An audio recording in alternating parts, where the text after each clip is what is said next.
when I network, my ideal goal is to provide the other person at least 10 times more value than what they could ever provide for me, right? Because I know that if I'm seen as a value add outside of what I do in my career, there there really is no competition.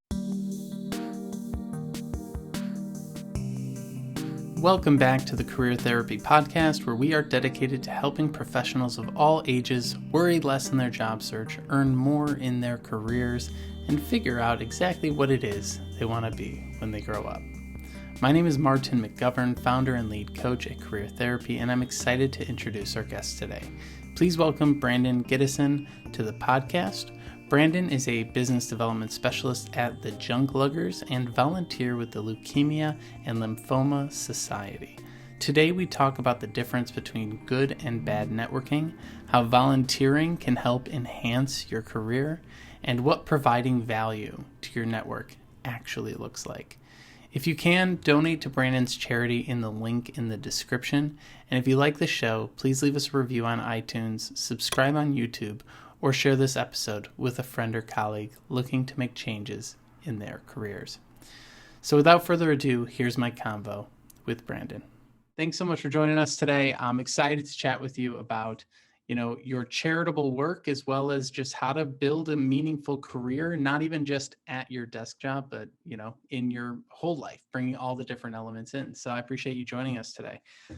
Before we jump in, or as we jump in, I'd love to just get a little bit of a breakdown of what you've been doing in your career and what got you here today. Yeah, no, thank you very, very much for having me. So right now I work at a company called the Junkluggers. For those less acquainted, we are an eco-friendly junk and furniture removal service. I'm in charge of their business development, so that's sales essentially. And how I got started. So that's a great question. COVID was how I got started. Interesting.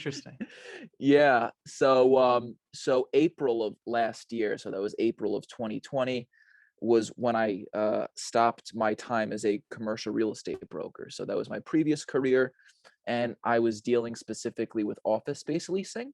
So unfortunately, with the pandemic, there were a lot of companies that were once sort of in office spaces, but I quickly realized that a lot of the prospects that I had and potential clients and things like that, they were switching to a work from home style environment, or they were sort of downsizing their office space needs. So I didn't really see it to be too fruitful and too flourishing. So I obviously want to, or maybe not so obvious, but I wanted to be in a career where I saw a lot of growth potential, and just to be in a line of work where I saw a future. So with that being said, I got hired at the Junkluggers. So they have 82 locations around the country. They are quickly growing, and essentially we're a full service junk removal company, and we're eco-friendly. So from a young person's perspective, it resonates with me tremendously. Yeah. And it's Yeah, interesting so because a that's what lot I'm of what you're doing. talking about here is sort of thinking about that future, right? And I'm curious, when if a pandemic didn't happen, do you think you would have stuck in the retail space not retail, um, Real estate. real estate? I can't get words out today. Do you think you would have stayed there long term, or do you feel like, you were always kind of on the hunt for something a little bit more future focused? That's a really interesting question, and I don't actually think that I've been asked that, or at least to my recollection. Um, Potentially, I mean, I was enjoying it, but it was a very, very arduous line of work. It's really hard to get clients in real estate, especially when you're young. People don't take you seriously as much, unfortunately, even if you are a very well-spoken and polished individual. Um, so that's a hard question. I'm, I'm really not too sure, you know? Sure. No worries. Yeah, I'm going to be throwing them out there. So, it's cool that you're, taking that idea of like, okay, well, I've got to reposition, I've got to go find something else. You're going to bring those sales skills with you. Mm. How did you actually make that transition? Was it a pretty easy transition for you during the pandemic, or was it pretty rough? No, it was pretty easy because I stopped working in real estate between the months of March and April, and I got hired in September. So it wasn't like there was a whole lot lined up for me in September, you know. So it was pretty easy. And I don't want to say that sales is sales, but going from one sales role to another sales role, uh, relatively easy, at least from my perspective, because if you're a great salesperson overall, I think that you could flourish in any type of career, really. Yeah, and what do you think makes someone really like what would you say are like the core qualities of someone who's a really good salesperson? Sure. So number one, when looking at the job description, even though it says 40 hours a week, it just says 40 hours a week on paper. You have to mentally know that it's certainly not 40 hours a week. So I would say that's number one. Um, Number two is to have a good personality. You know, it's pretty enjoyable to speak with people who have good personalities and people who are good conversationalists, much like yourself, of course, Martin. I appreciate that. Um, Absolutely. And then I would say number three is to know a lot, or to know a little bit about a lot of topics, right? Mhm. Because then you can have more personalized conversations with numerous people, and that's really how you start to build those good relationships. I like that because it really does play into, what, the people that listen to this podcast are in all different industries, but that sales perspective resonates across the board, which is tough for some folks to hear because they're like, well, I'm not in sales. I purposely chose not to be in sales because I don't Yeah, want to do these things. But exactly. just like a salesperson needs to know a little bit of finance, and then a finance person should know a little bit about sales, right? And so it's cool to hear you kind of break it down in both the conversational side of things as well as, you know, that presence side of things. And it plays into what, we're talking about here as well, which is outside of work. How do you find things that fulfill you beyond the office, beyond your desk, right? And you're involved in an organization right now that's in the middle of fundraising, which again brings in that sales uh, expertise.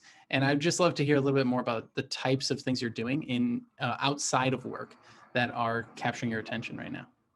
Yeah, yeah, absolutely, absolutely. So first and foremost, I would say that the Junkluggers, which is the company that I belong to, they are very charity minded. In fact, they give a portion of their proceeds towards an organization called Mikey's Way, which helps children with cancer.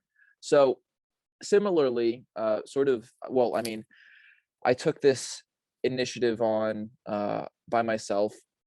I'm involved with an organization called the Leukemia and Lymphoma Society. So they're a national 501(c)(3). So they're a nonprofit, and every year they have a 10-week fundraising competition where various people step up to lead their own fundraising teams. So last year I was on somebody's fundraising team. This year I'm leading my own fundraising team. So you know, they say that your service to others is the rent you pay for your room on earth, and I think that it's really important to be charity minded because there's a lot of organizations out there that could certainly use help. And at the end of the day, we can always find some free time to give towards a charitable cause. At least that's my feeling. Yeah, even with the fake 40-hour week, the much longer 40-hour week, there's always extra time. And so, what was it about this organization in particular, and how did you come across it? Yeah, absolutely. So one of my good networking friends had multiple connections within this charity, so he told me about it, and it really resonated with me tremendously because unfortunately, when I was 10, my dad passed away from Hodgkin's lymphoma. So Sorry to hear that. this no, thank you, thank you. I really, really appreciate that. So this organization does a lot of research and testing around various forms of blood cancer, one of them being Hodgkin's lymphoma. So it was really a no-brainer for me to give back and just to help this organization raise funds for a disease that unfortunately took a loved one from me. And the name of my team is called Rise Together and Raise. We have T-shirts, which is what you're Nice. seeing me wear right now. So yeah. That's awesome. And we're going to be sharing the link here for folks to contribute as well, if anyone Oh, listening sweet. is interested. And so, yeah, but I love the fact that you're leaning into things that are so meaningful to you, right? I think when we're thinking about our careers and we're building our careers, sometimes people get into the mindset of like, I just want to make a buck, right? I just want to get paid, pay my Yeah. bills, just check in and check out. And we talk so much about work-life balance too in our careers. And I think one of the things that's so interesting is everyone, there's a huge group of people trying to make their work, their day job, everything, right? I just want that to satisfy everything in my life. And then there's other people that are like, I don't even care what work I do. I just want to have a great home life. And then there's everything in between, right? And so what you're kind of talking about is, finding places that resonate with you in their, let's say, their sustainability in the actual work that you do, and being, Mhm. in the age group you're in, but also outside of work, finding things that really resonate with you as well. And I've been a part of a organization called Movember for a very long time, and I can't Mhm. even count how many mustaches I've grown for that organization at this point to raise money for charity. But it is so important to have those groups and those connections beyond the office. And you mentioned that you actually found this organization through people you knew while networking or while at Yep. work. What was that Networking. interaction like? How did that come across? It was one of my connections that I met through networking. He's really well connected here in the New York area. His name is Adam Holzer. Um, and he had introduced me to this organization called um, LLS. So yeah, just through a bit of networking, which is obviously what you do when you're in sales and when you're in business development. You have to network, right? So networking can it could tie into both what you do within your career and just if you do choose to get involved with a charity, it helps there as well.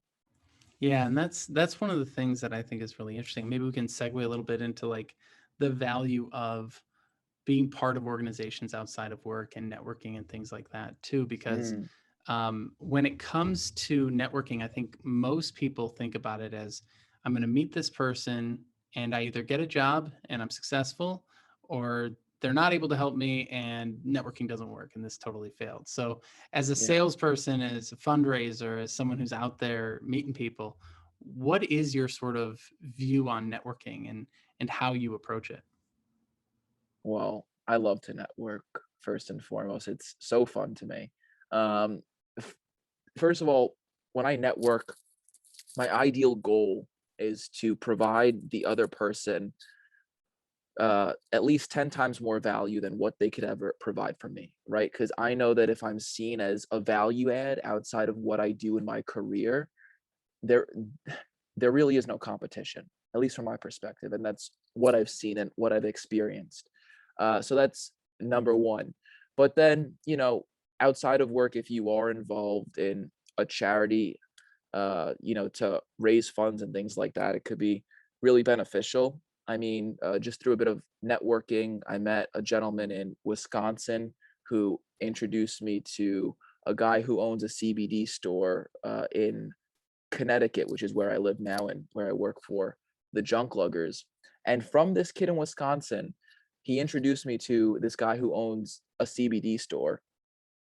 And this guy took out a $2,500 sponsorship for my fundraiser. That's And incredible. crazy, right? And from May 23rd until May 30th,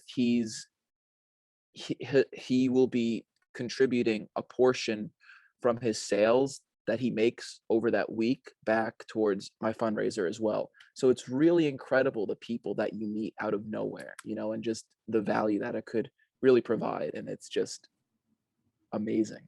That's so cool. And that's, I think, what people don't always realize, right? It's not necessarily this person you're talking to. It's all the things that cascade from there, right? This person knows that person knows this person. And the world really is kind of small once you're actually out there engaging with people. But it can feel kind of scary early on, especially for introverts. And, I'm a very anxious person and things like that. Were you always really into networking, or was it something that you kind of had to, come to terms with early on? It was something that I don't want to say it was forced upon me, but when you're in sales, you sort of learn about it, and then, you know, you sort of dip your toes in the water and see if it's for you.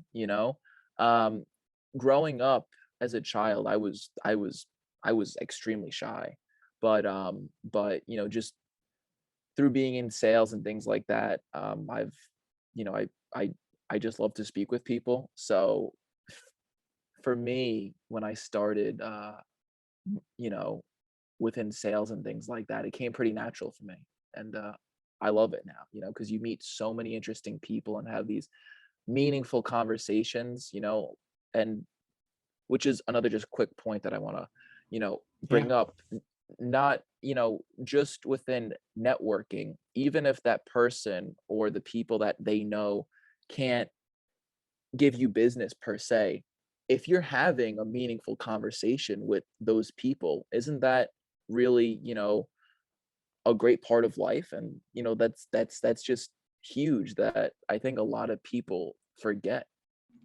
Yeah, so there's two parts that I want to dig into here. The first part is the meaningful conversations, and the second part is providing 10x more value. I think a lot of folks, especially in the job search, don't feel like they have much value to provide. So let's start there. Like when you say provide 10x value, what does that actually look like in real life? So that's a great question, and I'm glad you asked that because I love to get into the weeds about these sorts of questions. So providing value outside of what you do, right? So say you want to meet an interesting person who would be really good to have on your podcast, right? If I could introduce you to those sorts of people, then that's a great value for you, you know? Or if I'm always engaging on your LinkedIn content, just to help you sort of expand your brand and your reach out there, then that's some sort of value outside of what I do for my career, right? Um, or if you have a question on a certain topic that I'm a subject matter expert in, and I provide advice on that, then that's value as well.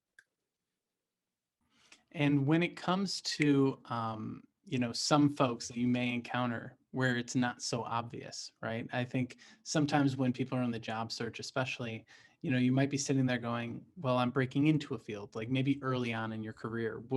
Has it changed as you've gotten more expertise, or what were maybe some tactics early on when you didn't feel so far in your career that you had to think about when it came to that value add? Oh, great question. Really, really great question. Um, you know, uh, that's a bit difficult there, right? Because at the end of the day, even though my goal is to provide value to a person, I still want them to provide me some sort of value. So I would say it it would just be to be a really nice person because people like to speak with nice people. At least I Hmm. do. So that's step one, when you're starting out in your career. Um, and then also I would say engage on their social media content because that's a great way to stay top of mind with people, and you're helping them expand their brand. And then number 3, as you start to meet people, you can say, "Hey, I'm just starting out in my career. Unfortunately, I haven't really made a network for myself quite yet. But once I do start to meet people, I'll gladly make an introduction for you if you would like those introductions."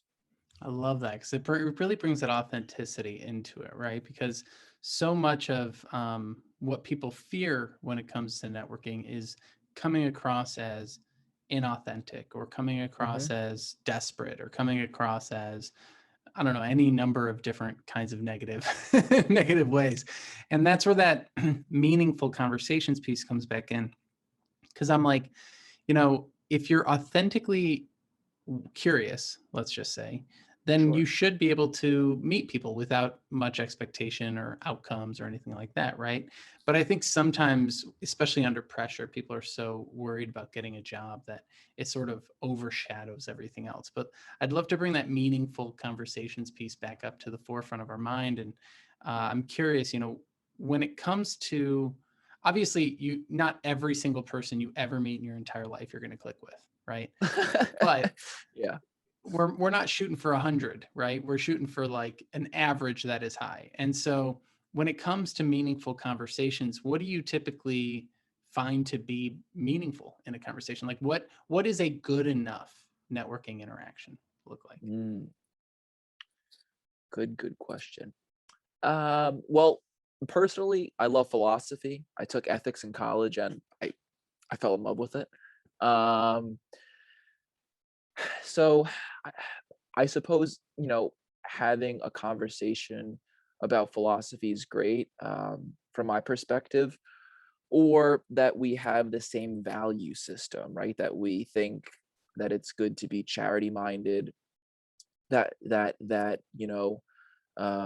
other person and I, exchange ideas about how to approach sales and business development. I would certainly say that that's pretty valuable as well. I'm also really huge into geography, which is another thing that I find to be, really cool. I love to talk about stocks and investing and things like that. So that's another meaningful conversation, at least for me. And I'm also an avid reader as well, which is why I have the virtual background like that. It's not actually my collection, They're all the so I don't. audiobooks you've listened to. Exactly, exactly.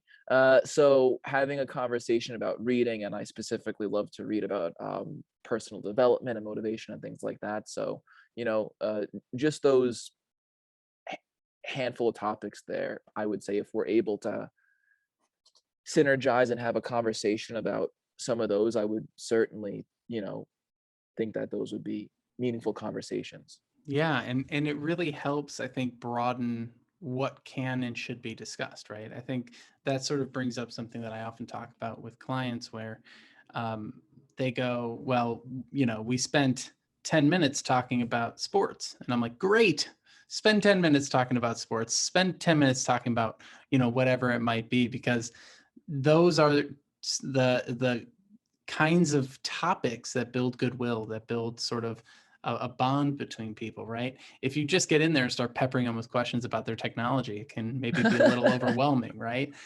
So maybe, butter them up, warm them up a little bit. So I think that that's really good advice. And when it comes to, you know, really sort of, I think the next thing that people struggle with, and we've totally taken this down the networking conversation path. So Yeah, yeah. I hope you're coming along with it. Yes. When it comes to fostering those connections over time, I think it's great that you mentioned social media, because that's probably the easiest way to just stay in touch with people kind of sporadically over long periods of time. But how do you typically think about staying in touch? Are there any strategies that you have in place, or do you kind of leave it pretty organic? What are your approaches? Yeah, so I would say a CRM is huge. I mean, I use it at the Junkluggers. I never had one when I was in commercial real estate, so this is a game changer to have a CRM, right? Because now I don't have to, you know, have all these contacts stored up in my head and have to worry about when to keep in touch with these people. Um, I would say the people that you resonate the most with, maybe keep in touch with them on a more frequent basis. Um, for me, at least, that's just how I operate. And then in terms of keeping in touch, I would say periodically, engage on their LinkedIn content, or, you know, their social media content, wherever it might be, right? So if it's Instagram, if it's LinkedIn, if it's Facebook, I would say that's huge. And then periodically, just ask them if they're if they'd like to meet certain people. Just say, hey, like for example, with you, right? I know a great voiceover artist, which I think she'd be a fantastic introduction for you, to say, hey, I came in contact with, you know, uh, a great voiceover artist. Would she Super cool. be a good introduction for you, So, absolutely. Yeah. Introductions are huge and also engaging with their social media.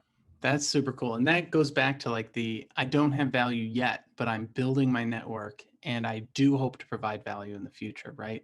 And, being able to connect people with other people is just massive value adds all around, even if you never know who's going to connect with who, but you just keep doing it over a long period of time and a lot of great outcomes come. And so, yeah, I would absolutely be interested in meeting a voiceover person. That's Really super cool. awesome. Um, Awesome. and then when it comes to just figuring out like long term throughout your career, these people hopefully don't go away, right? Even someone I've met 6 7 years ago might pop up randomly and we would have a conversation about something. And what I find so interesting about networking is so often people are focused on the short term rather than the long term. And the long Mm, term is where it's really at, because someone who's 5 10 years older than you and helps you get a job might be the person who in 5 to 10 years you help transition into another job. And for that sure. is always the coolest kind of outcomes that I see from networking. Bringing the networking combo into the fundraising space, what's the difference between sales networking and career networking and fundraising networking? Is there a difference? That's a great question. So, when I'm networking um for my role within the Junkluggers, right? So for, on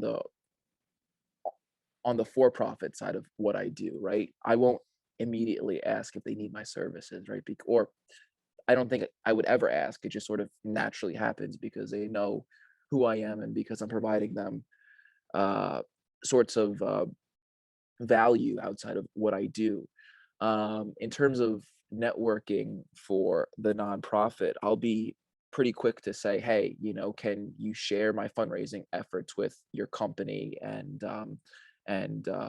your network essentially, right? I wouldn't really ask a person to say, hey, can you share about the junk luggers with your entire company and your entire network and things like that. So I'm a bit more forward when it comes to networking when I'm doing charity work because at the end of the day, I know that I'm helping out a really good cause, and I'm not gaining anything or, like the purpose of me, networking is not to gain anything monetarily, right? It's just to be a good person and to help. I love the way you put that, because it really digs into two different areas, right? So the one is just that's when you're part of something that's bigger than your career, that's bigger than you. You can put your ego aside and you can actually be more direct with people and be more involved and be more, I guess, brave would be maybe be a word of like getting out and talking to people, right? Yeah. um, you know Having a mustache, which is my experience of charity work, raising money by growing a mustache, there's no way of getting around it. When you're on phone calls and in meetings, people are going to ask why a mustache all of a sudden. And so it's interesting when you like put yourself out there in those odd ways and to see how people react. But then bringing it back to that, you said, when I'm promoting my for-profit work, I'm not necessarily going to say, do you need my service? Right? I'm going to let it come up naturally. Can you explain that a little bit more? Because I don't think that that's so easy to understand for folks who are in the job search, especially because they feel this pressure to be what they think is authentic, but what I think is just like overly sharing your insecurities of like trying to say, I need a job. I have to tell them that I'm looking for a job. Otherwise it's a lie. Like to talk to someone with this like secret goal in the background. It's lying if I don't say that up front. And I always equate it to like dating. It's like everyone who's dating has a goal with their dating, right? Whether it's marriage or some other things that we won't speak about on the podcast, but everyone has a goal. And if your first message is, I want to get married, you're probably not going to get many dates.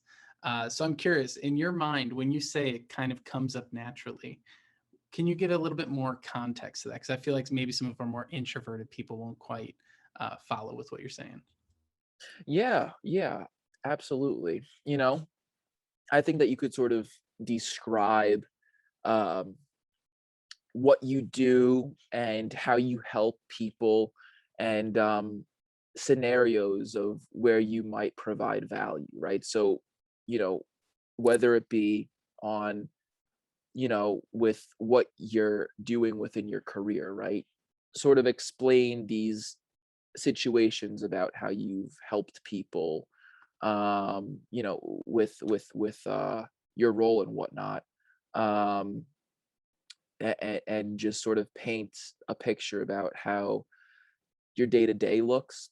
But more so, like, if you are on the career search, it's it's really easy just to, tell people that, like, hey, you should hire me, or, like, um, can you ask your network if there's a company that's hiring, and things like that. It's really easy to be very forward when there's no income coming in, because there's a lot of pressure, right? Um, but I think first and foremost, blasting it out on social media, say, hey, you know, these are the sorts of roles that I'm looking for, and this is my experience, and these are my qualifications, and things like that. So that's more of a gentle push. And then just pick up the phone and call a friend and say, hey, what's new with you? Because as soon as you say what's new with you, they will ask, what's new with you? And then if you say, oh, like, I'm on the career search, then they'll be really inclined to, help you out and advocate and search their Rolodex of people. Absolutely. Yeah. It's opening up those opportunities to connect, right? And it's always good to, if you're going to ask anyone for help, ask them if they know anyone versus asking them directly if they can hire you. I think that that's always a way to soften it too. And kudos to your networking abilities. I mean, that's how we found each other for the conversation today, right? You put out that you're fundraising, that you're involved in a charity, and it was tagged to me through a mutual contact. And it's just so funny how these things so quickly, the dominoes can cascade, and really interesting connections and conversations can start to take shape.